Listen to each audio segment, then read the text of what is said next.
A quaint little place called Wellington, Florida. Not much going on, but the folks sing pretty good.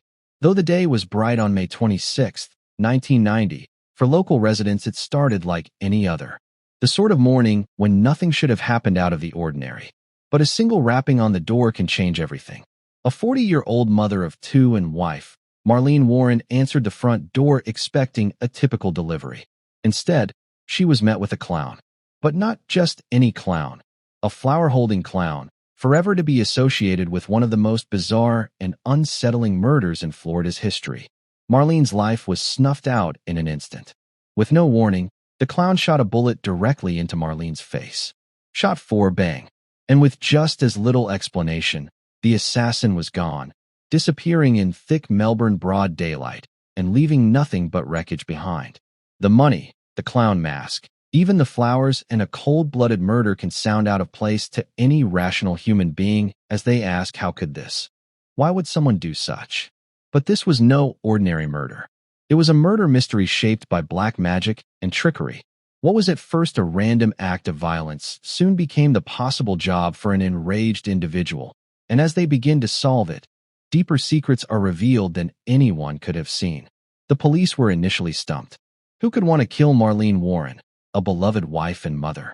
She had no enemies, as far as one could tell. Yet as detectives probed deeper into her life, they discovered a world rife with tension, betrayal, and hidden motives. Her marriage, to the wealthy car dealer Michael Warren, was not a happy one. Marlene had been hearing the rumors of his infidelity for years and was becoming more discontent. Could her own husband be responsible? Or was it a case of something more? The first person of suspicion was, naturally, Michael Warren, her husband. After all, this sort of thing isn't unheard of for a spouse to be the perpetrator. But what made this case all the more mystifying was the clown mask. Who had donned such a weird disguise? Was it a personal message? Or was it a diversion to distract those investigating the case? Michael was a serial philanderer and Marlene had been considering leaving him. She had even spoken about it with friends in the weeks before she died. Was it that someone had chosen to move before she could get away?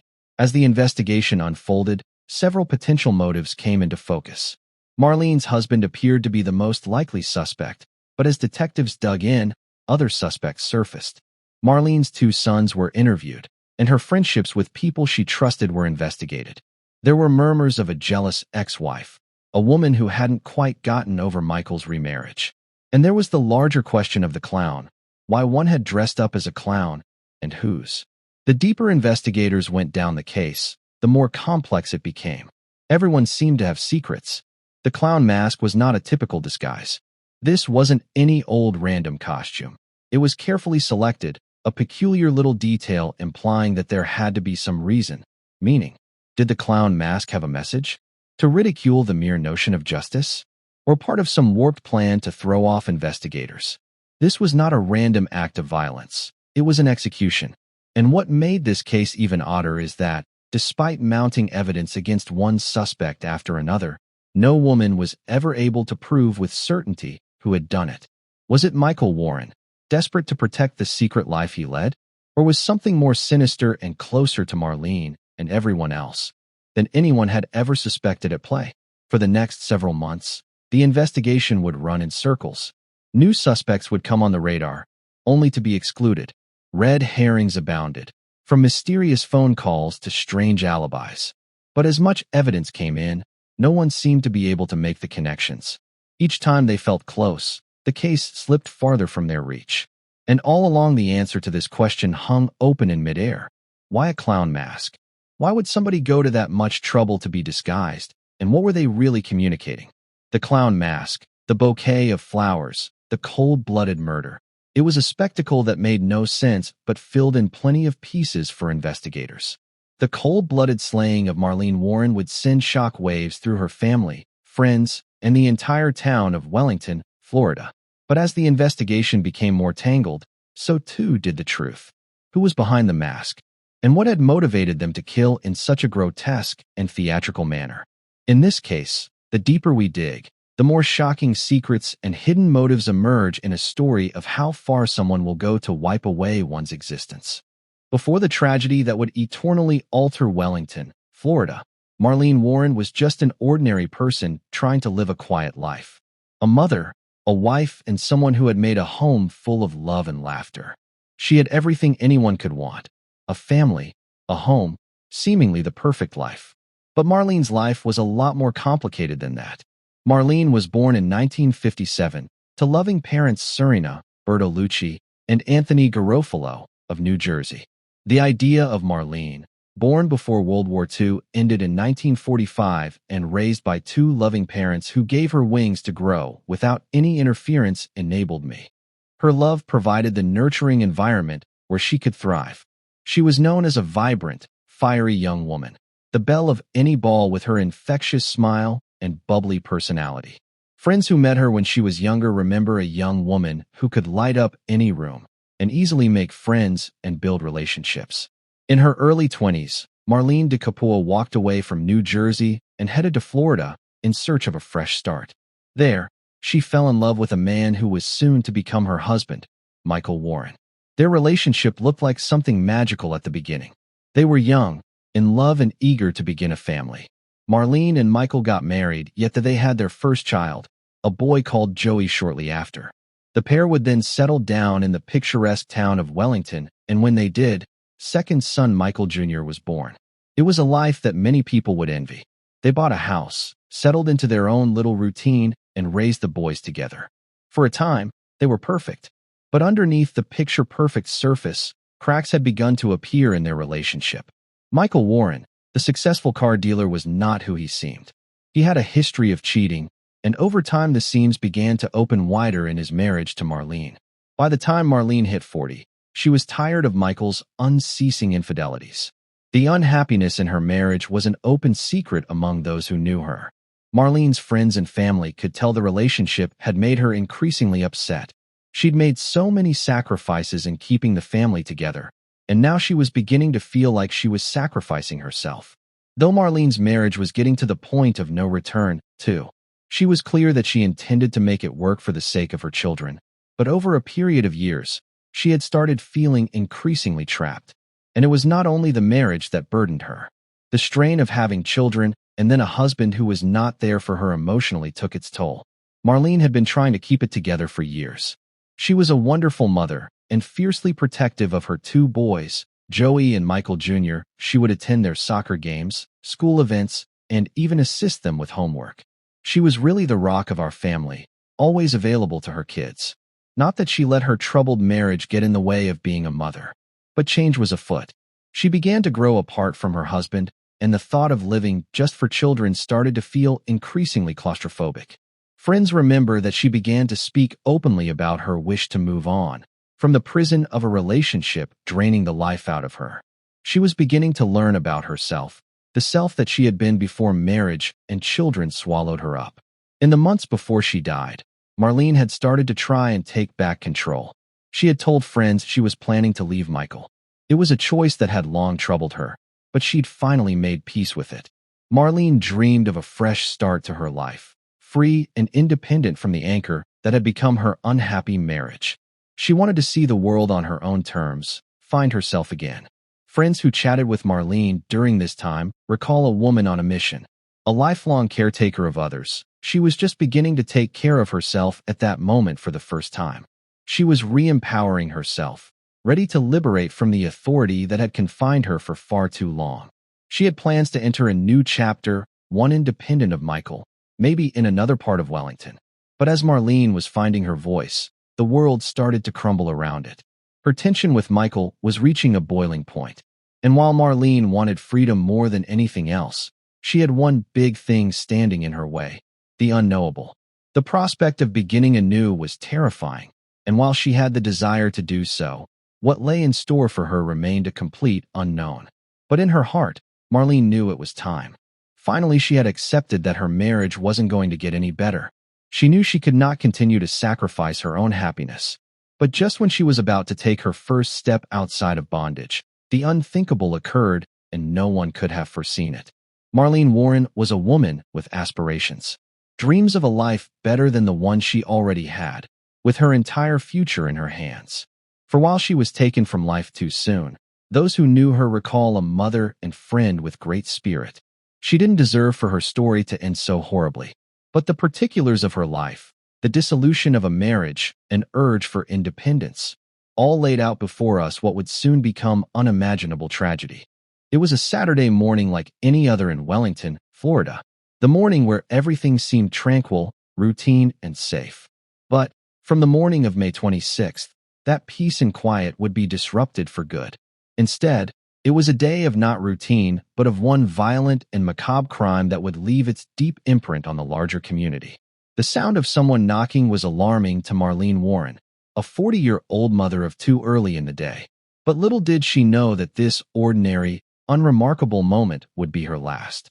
When Marlene finally emerged, at 10:45 a.m., after her morning routine but pre-brisk lunch walk, I pushed back the branches and entered into the make-believe.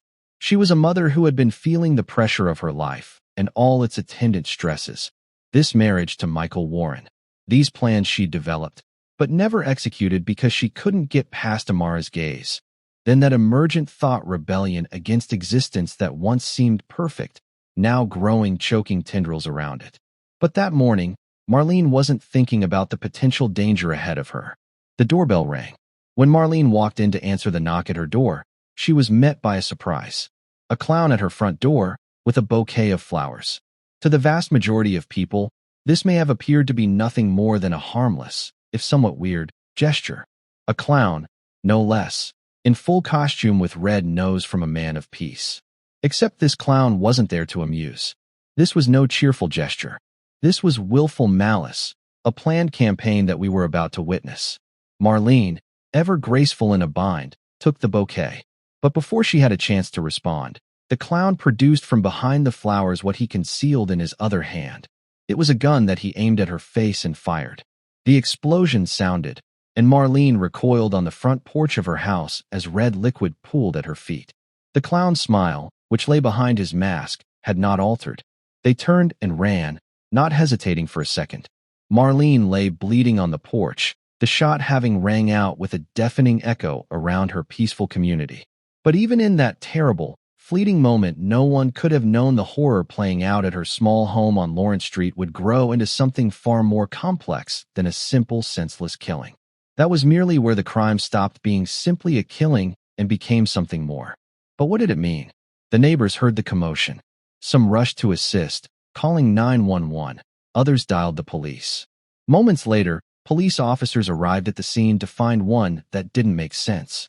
A dead woman whose life was ended with a single bullet. Evening news footage shows a clown mask left behind, again like some sort of deranged calling card to the officers and investigators who must surely be out of sorts.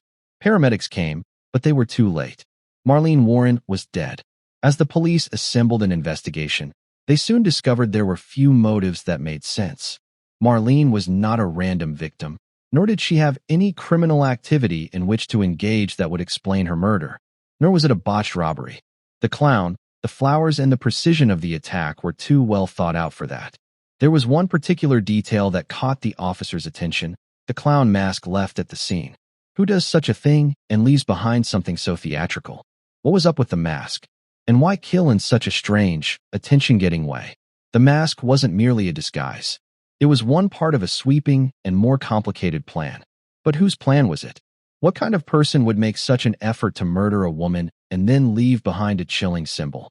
The police, suddenly on high alert, set out to interview anyone who could have had a link to Marlene's life: her husband and children, 6 adult sons, friends or enemies. Any number of people may have wanted zero harm her. But the clown, it didn't add up. It was an enigma. And as detectives combed through the evidence, they soon learned that Marlene's marriage to Michael Warren had been dysfunctional for some time. Michael was a very successful car dealer, but behind his fortune lurked one sinister character. He had cheated on Marlene several times. There were whispers about his infidelity for many years, and the fact that Marlene hadn't been happy in their marriage had been no secret at all, but now, revelations of this caliber was simply stunning. Was this the motive? Was Michael Warren responsible for this heinous crime? Was this revenge, a husband who had been bitter over the potential loss of his wife? Or was there something more going on here? But Michael Warren wasn't the only person who came under suspicion. Marlene had told her friends that she was going to leave Michael. Was there another party that had a stake in keeping her from fleeing? Did someone close to her help orchestrate this ghastly deed? As the police inquiry proceeded, further questions came to light. Alternatively, was the choice of a clown mask dictated by some personal vendetta? Was Marlene being deliberately humiliated? Or was it a sick diversion intended to lead the investigators astray? The investigation was just starting, and already the case seemed insurmountably complicated. Every bit of evidence only seemed to deepen the mystery. Why a clown mask? Why flowers? Why this woman? Who benefited from her death? And who was capable of orchestrating such a complex and chilling crime?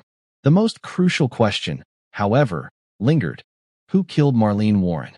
In the coming days, they would chase one lead after another, each apparently filled with promise, but all leading to more dead ends.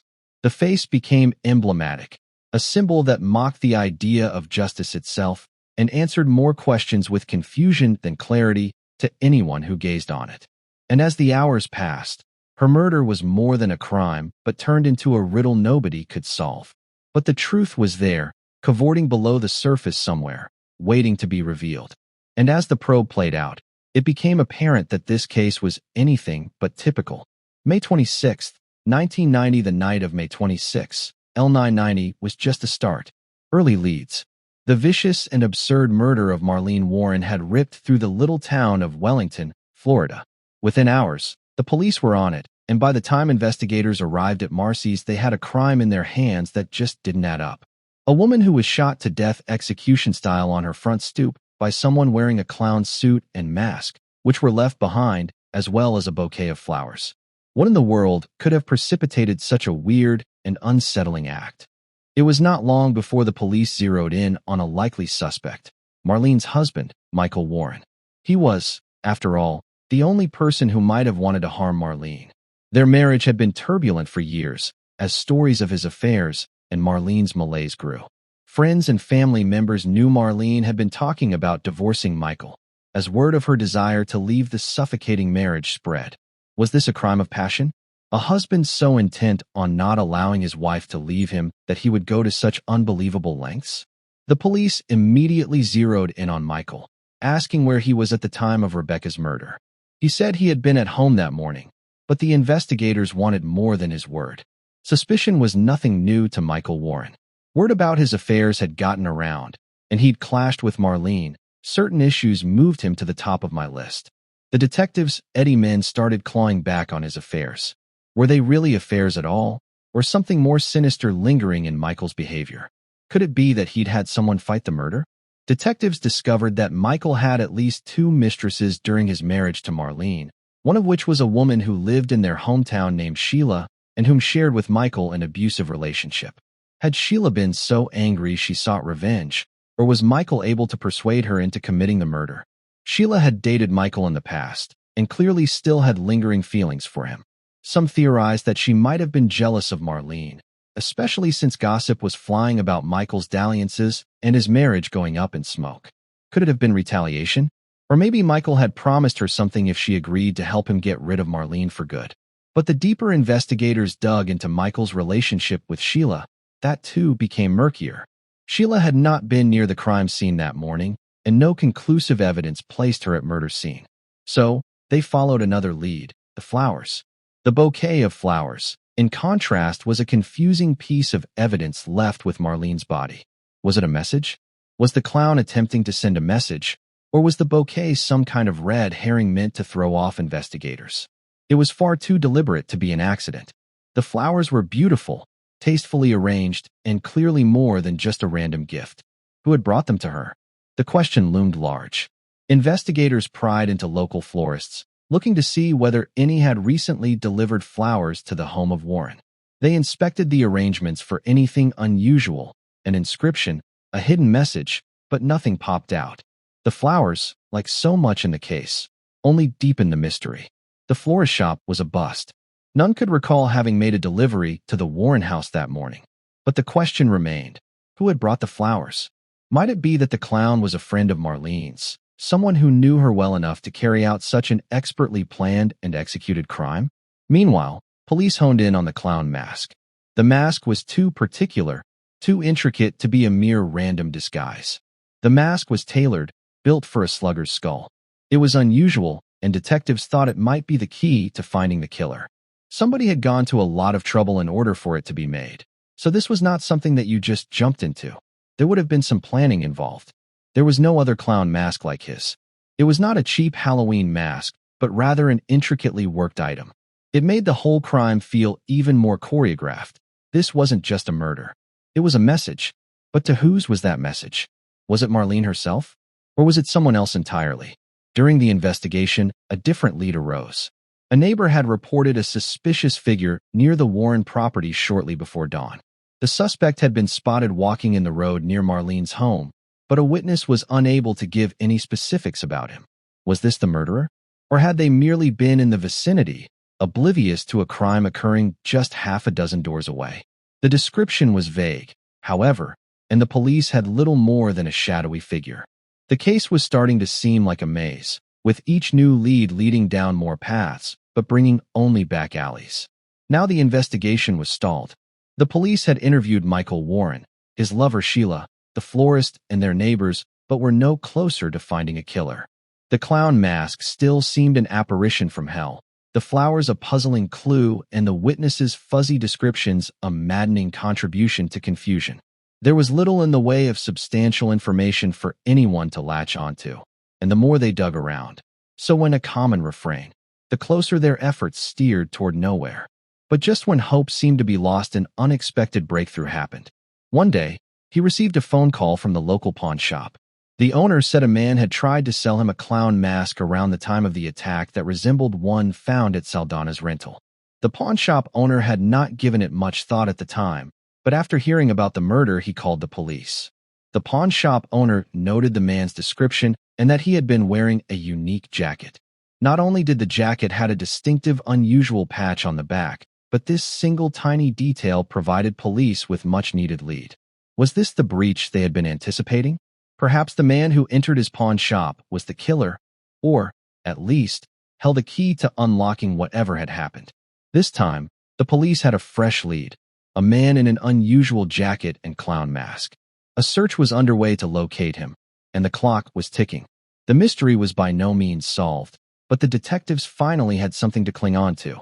The pawn shop lead, and soon the case would take a different turn. The truth was nearer than ever. The early leads were tantalizing, but only created more questions. Who was the guy in that pawn shop? And where did he fit in this sick puzzle? The quest for answers was not yet finished. With each further piece of evidence, the case became more obvious, and soon enough, a killer would be unveiled for all to see. As the search for her killer dragged on over decades, it became evident that Marlene Warren's gruesome death was no ordinary killing. Every new lead appeared to launch investigators in another direction, with each promising a breakthrough that would uncover the killer's identity, but instead proving fruitless. The deeper police dug, the more bewildering and tangled the case became as red herrings, secret grudges, and knotted evidence surfaced. Every suspect stood with an alibi. Every shred of evidence appeared to be inconclusive, and every new lead only led itself to more questions than answers. It was almost as if someone were actively working to mislead them, a meeting of an investigation that threatened the fabric of law enforcement itself. The clown mask, believed to be the key that would unlock a mystery, was transformed into nothing more than false hope. Was it a joke? A sick prank? Or was it involved in something much more sinister than everyone knew? The initial dead end occurred early in the investigation. Police had heard of a mysterious woman who was seen near the Warren house on the morning that Elizabeth was killed. A neighbor, out walking her dog at the time, said she had seen a strange woman in the vicinity quickly crossing from one block to another before ducking into an alleyway. She was observed near the front door of the Warren home just before Marlene was shot. This lead seemed promising. Was this woman involved in some way with the murder? Was that an accomplice of the clown, or someone with a vendetta against Marlene? The police searched high and low for this elusive woman. They questioned neighbors, reviewed surveillance footage, and issued a public appeal for anyone who might have seen her. But the scent vanished almost immediately. The woman had vanished, and there were no other reports regarding her on the property. One of the earliest red herrings in the case. The mystery woman, who had seemed like all the detectives' best lead, now appeared to have been no more than someone's spectacular bit of imagining. A witness who may simply have misunderstood one moment, when she became suspicious. As suddenly as she had materialized in the investigation, she disappeared. But the shadow she left behind was still enormous, and for a while detectives didn't know where to turn next. At the same time, another lead emerged from a former employee of Michael Warren's car dealership in town. This individual alleged to have witnessed Michael and Marlene having a volatile fight in public only days before the killing. The fight, they said, had felt as fraught to them that it seemed a breaking point in their relationship. Just maybe this was the motive detectives had been searching for. Had Michael Warren been so angry about Marlene's choice to leave him that he'd committed murder? Investigators probed more deeply into Michael's past and his relationship with his wife. The cafe argument was but the tip of the iceberg. Some actually stepped up and said Michael had been acting angry and jealous in the previous weeks before they were killed. But the more police asked around, the more it was evident that none of these leads could be trusted. The employees who had observed the argument didn't have direct knowledge of what was said. The statements were generalized and confusing. Michael also had an ironclad alibi for the day of the murder. Surveillance video put him at his dealership during the time of the crime, and phone records confirmed what he had told police. Despite the rumors and their disagreement, no solid proof could be provided of Michael's involvement in Marlene's death. Then there was the proverbial red herring from Marlene's personal life. Investigators were told that Marlene had reportedly been having an affair with a man named Curtis Adams, who was married and rumored to be quite the ladies' man. One witness reported that she had seen Marlene with Curtis in a restaurant just weeks before her death, and the gossip sporting was abuzz with tales of adulterous love. Was this the motive? Did Curtis Adams have anything to do with the killing, as a jealous lover or disgruntled customer of Marlene's? The police examined Curtis Adams, and the inquiry appeared promising at first. But when they interviewed Curtis, it became clear that his relationship with Marlene wasn't what it seemed.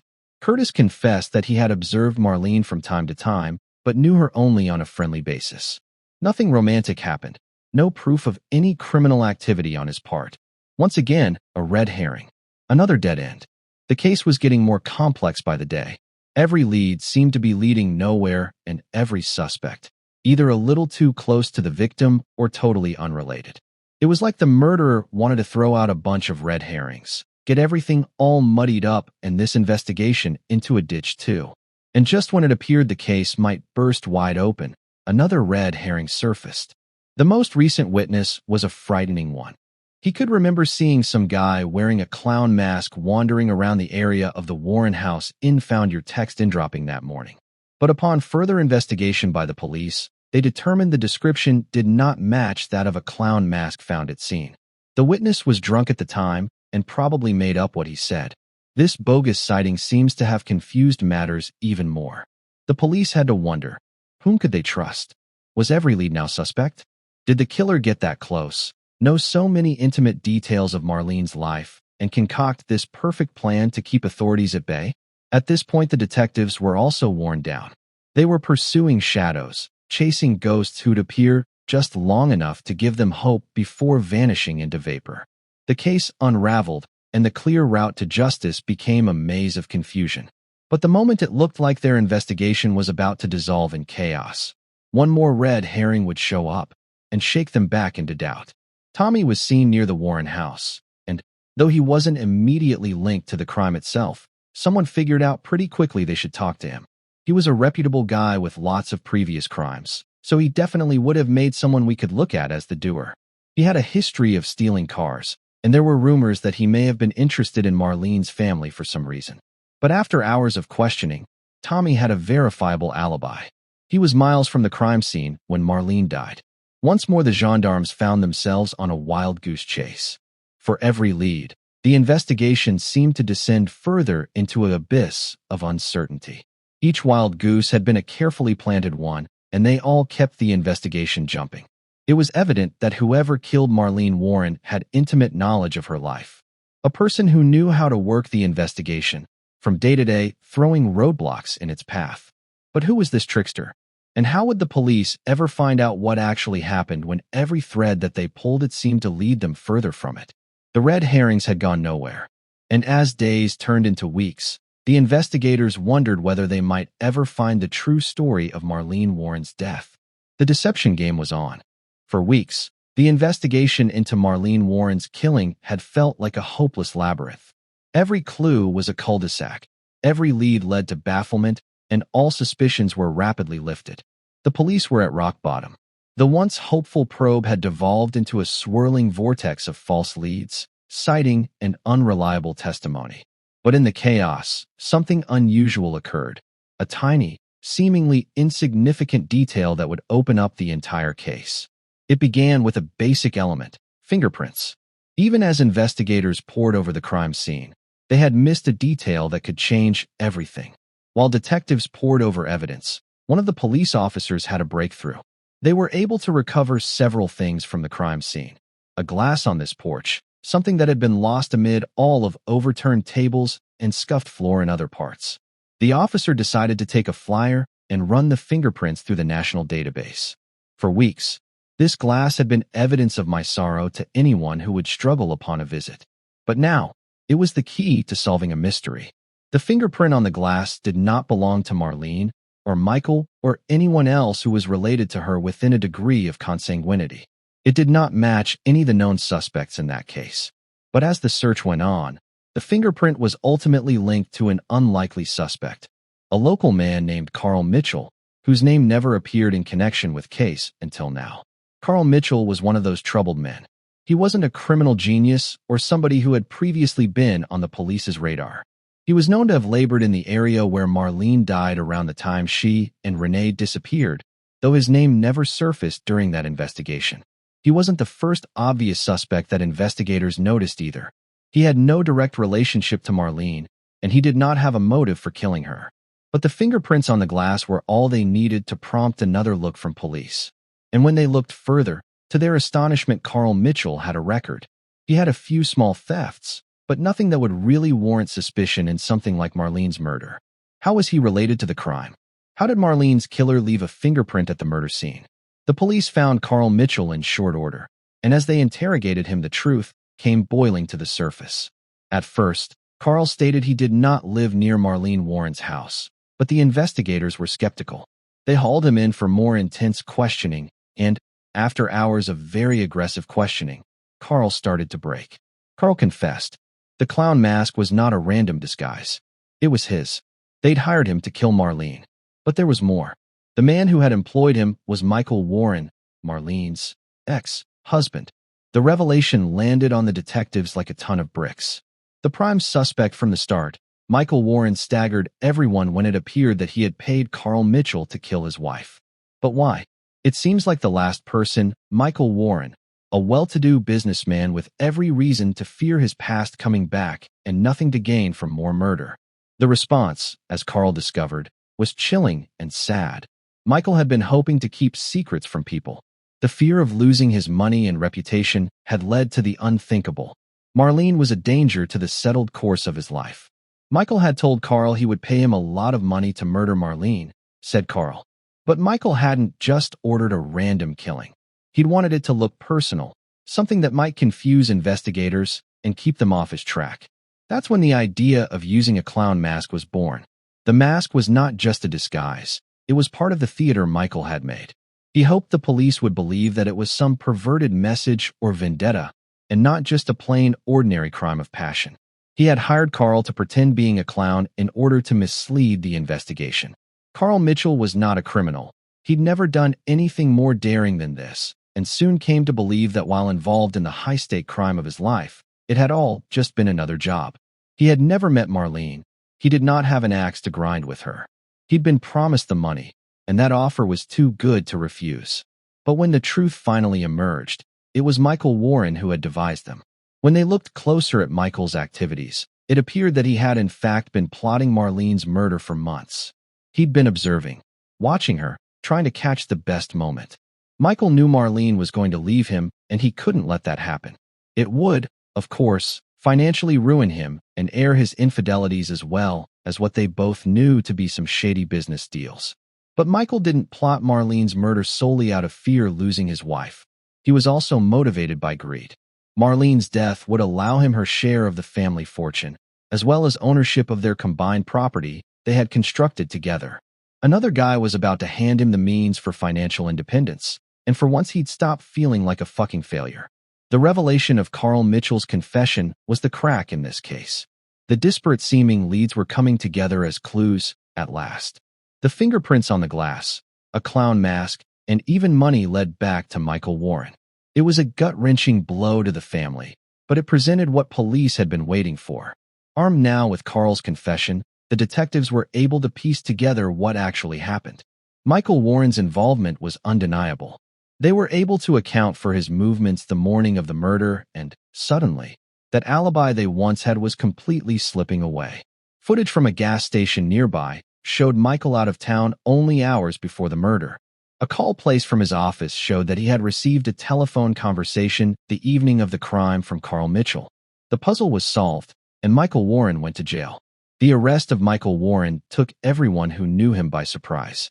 To the world outside, he was a successful businessman and devoted husband and father. But behind the scenes, he had been a figure propelled by greed and fear and desperate to maintain control. When the trial opened, her butchering was again brought to public light.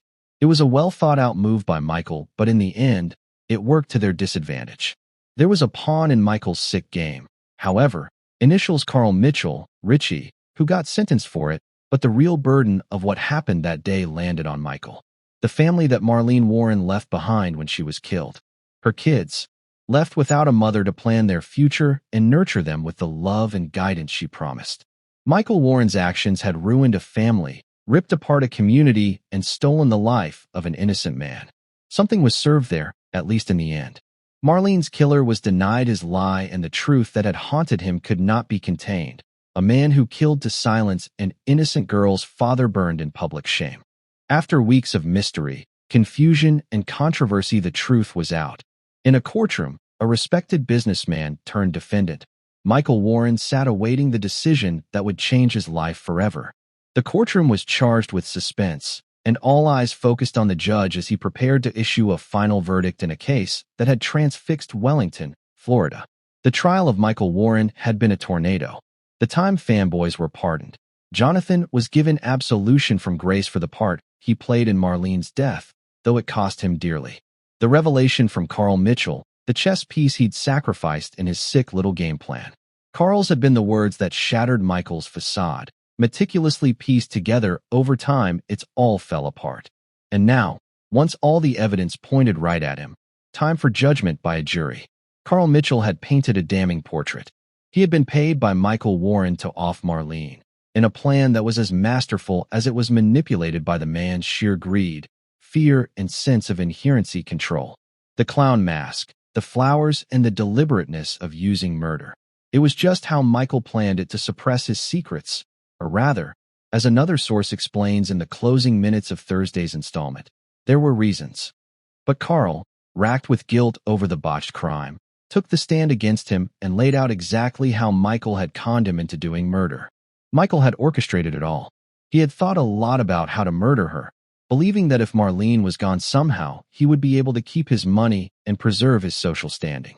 But he never saw the unraveling of his carefully built life coming. For everything had fallen apart. Happy family, wonderful businessman, loving husband. It was all gone when confronted with truth. With Carl's testimony ringing through the courtroom, Michael's life started to fall apart. The former handsome man that had been so authoritative and confident now appeared as a broken spirit. His cool, methodical eyes were dark with an expression of desperate guilt. But it was not only Carl's testimony that had assured Michael his fate. The forensic evidence, the fingerprints, the clown mask, and financial records left a picture impossible to ignore. The police had discovered everything. Michael's motivation, the premeditation of his crime, and how far he'd gone to keep up appearances. There was no doubt about it now. The words, delivered by the prosecutor in a closing statement, were also a stark reminder of how Michael Warren had ruined lives. Marlene's family were grieving the loss of a loving mother, wife, and sister, an innocent woman who had been seeking freedom from abuse. And so they sat there, in that courtroom now, hoping for justice. But the main question was, would Michael Warren get by with it? Or would his lies at last reel him in? The jury deliberated for hours. The evidence was all but undeniable, and yet the gravity of the decision didn't elude anyone. They not only had to analyze the specifics of the crime, but also how manipulation played behind scenes. Michael Warren had treated Carl Mitchell like a pawn in the game of power, and the jurors would have to determine whether he was responsible for destroying his life. And then, the moment arrived. The jury returned to the courtroom, their expressions inscrutable as they were seated. The judge brought the room to attention, and his gavel snapped like a whiplash in the drunken, still court. The verdict was just about to be announced. The judge stopped reading and looked up from his papers. What came next would resonate through Marlene's family and the wider community. The jury, find the defendant Michael Warren guilty of first-degree murder as charged. There were shouts of relief, cries of anger, and whimpering sobs in the courtroom. For the family of Marlene Warren, there was bittersweet justice. They had done battle for the truth, and at last Michael Warren had been made to pay. But the scene was less jubilant. Marlene was gone forever, the crime against her unforgivable, and its long march to justice terrible. Warren's family was never quite able to move on. There was no justice that could have brought her back, but it was truth that the men came to find in that courtroom. Well, at long last there was some justice for Marlene Warren, but it would be her story and the lives she touched by accident that lived on. The truth had sought and lit in the darkness, but not all that end, as Akamid happens to be the truth. The courtroom was quiet, and a gavel had closed one part of the story. Michael Warren was convicted of Marlene's killing, and the truth became undeniable. So justice was finally done, or at least that's how it looked. But once the dust had settled, a haunting question remained. Was this where the story ended, or was there more to be revealed? But for Marlene Warren's family, the fact that someone was finally held accountable did little to quell a lingering sense that this puzzle remained incomplete. Yes, Michael Warren had planned the killing, but how far did his web of deception extend? Were there those who had helped him, people blinded to the truth? Or did Michael really act alone in pulling off such a depraved stunt? For Marlene's children, the conviction offered a degree of closure, but it was difficult not to feel that there were loose ends. A death of a mother and the beginning of an odyssey to uncover truths, but there were still some details that seemed wrong. The pieces were sometimes not assembled as tidily. How could a single man, Michael Warren, pull off such an intricate and chilling murder while eluding authorities for so long? What had brought him to this point, and what had led him to believe he could get away with it? Yet, the investigators who had worked so tirelessly to finally bring Michael Warren to justice were left with a growing sense of unease. The conviction was literally a victory, no doubt. Yet, even after Michael was arrested, rumors persisted that the whole truth about Marlene's death had not been revealed. Michael had been the villain, certainly, but who else was in on it, and how far did his reach extend? And when police had searched Michael Warren's personal effects, they found something odd. A paper scrap, a jumble of numbers and names that appeared to be random gibberish. The note was found in his office underneath a pile of business documents. The note's significance was missed at trial, but in the afterglow of silence it became what seemed an obvious clue, one that still needed following. What was Michael trying to keep from me? Was this, then, part of something bigger, a trail of secrets he had been trying to protect? Or was it simply a distraction in an investigation already muddied by wild goose chases? The police couldn't ignore it. They knew they needed to figure out why the note said what it did. But even with their most vigorous efforts, they were unable to put it all together. The numbers were not connected to anything important, and the names led nowhere in relation to any relevant people. It added another layer of confusion, one more part of the puzzle that didn't fit. But for the investigators, a question nagged. Had they discovered everything about Michael Warren's life? And were there more skeletons still set to be unearthed in his closet? Michael Warren was later convicted of life in prison, and the case officially closed. But for the people who had worked on it, there was a lingering feeling that something wasn't right. Whispers remained about unresolved mysteries, from a shadow that still colored the case. Was Michael Warren really acting alone?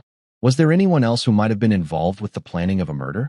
Or was the bizarre plot actually even vaster than anyone had known?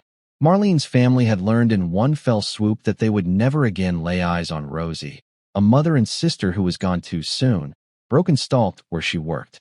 Michael Warren had destroyed their world. The trial and the conviction had brought some measure of justice. But would they ever be able to move on? Could anybody forget the harrowing installment on which she died? Can Michael's dark manipulation and subterfuge ever be fully unraveled? For Marlene's children, the question of justice would never be a straightforward one. The closure they were seeking wasn't just about a conviction. It was about figuring out why their mother had to die and whether the full depth of that tragedy had yet been revealed. The case was over, but the ripples of Marlene's death seemed to spread far beyond the courtroom. For the people who loved her, it was a ride that would never be over. They would wonder forever about how she had died despite the legal resolution of the case. The gavel had fallen, and the case was closed. But for Marlene Warren's family, there would always be lingering questions that might never find their answer. Did only Michael Warren wield the power to set up such a twisted arrangement? And was his manipulation the only mind at work behind this tragedy? We may never have all the answers. But as the days become years, Marlene would not be forgotten. Her family would take her with them, and it was in their hearts that she lived forever as the proof that justice still been worth fighting. For justice there, but also lingering questions surrounding the mystery of Marlene's death. Occasionally, the truth is more complex than we can fathom. And for Marlene Warren, her story will echo well past the time when the lights are shut off in court.